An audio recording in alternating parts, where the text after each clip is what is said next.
अंगणवाडी सेविका मदतनीससाठी आली मोठी आनंदाची बातमी। मानधनवाढ थेट 28,000, GR निर्गमित 26/6/2025 नवे दर जाहीर। अखेर आपला विजय झाला। Anganwadi breaking news. तर पाहूया बातमी खालीलप्रमाणे सविस्तर। तत्पूर्वी जर का तुम्ही चॅनलवर नवीन असाल तर चॅनलला लाईक करा, सबस्क्राईब करा आणि समोर बेल आयकॉन क्लिक करा। नंतर तुम्हाला असेच नवनवीन व्हिडिओ पाहायला मिळतील। अंगणवाडी कर्मचाऱ्यांसाठी प्रोत्साहन भत्त्याचे नवे निकष जाहीर।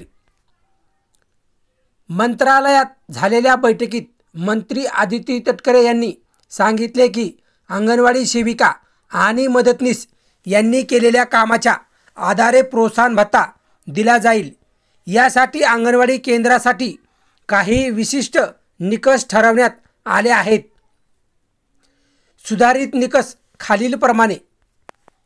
एखाद्या अंगणवाडी केंद्राने ठरवलेल्या 10 पैकी 7 निकष पूर्ण केल्यास 1,400 रुपये दिले जातील, तर 8 निकष पूर्ण केल्यास 1,600 रुपये, तसेच 9 निकष पूर्ण केल्यास 1,800 रुपये दिले जातील आणि सर्व 10 निकष पूर्ण केल्यास 2,000 रुपये असा प्रोत्साहन भत्ता दिला जाईल।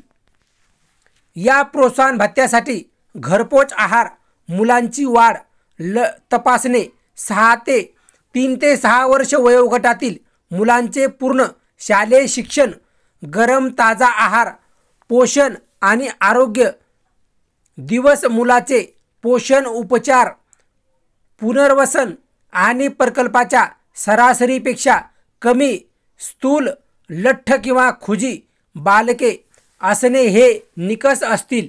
याचा अर्थ अंगणवाडी केंद्रे बालकांच्या सर्वांगीण विकासासाठी किती प्रभावीपणे काम करतात यावर त्यांना मिळणारा भत्ता अवलंबून असेल। या सर्व उपाययोजनांमुळे एकात्मिक बालविकास सेवा योजनेची अधिक प्रभावीपणे अंमलबजावणी होईल, बालकांमधील कुपोषण कमी होईल आणि पूर्व शालेय शिक्षणाचा दर्जा सुधारेल अशी अपेक्षा आहे।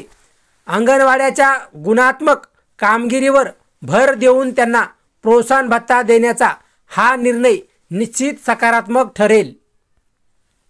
या बैठकीला सचिव डॉक्टर अनुपम कुमार यादव, सहसचिव वीरा ठाकूर, एकात्मिक बालविकास विभागाच्या आयुक्त श्रीमती संगीता लोढे, विभागाचे आयुक्त राहुल मोरे, उपसचिव प्रसाद कुलकर्णी यांच्यासह अनेक अधिकारी उपस्थित होते।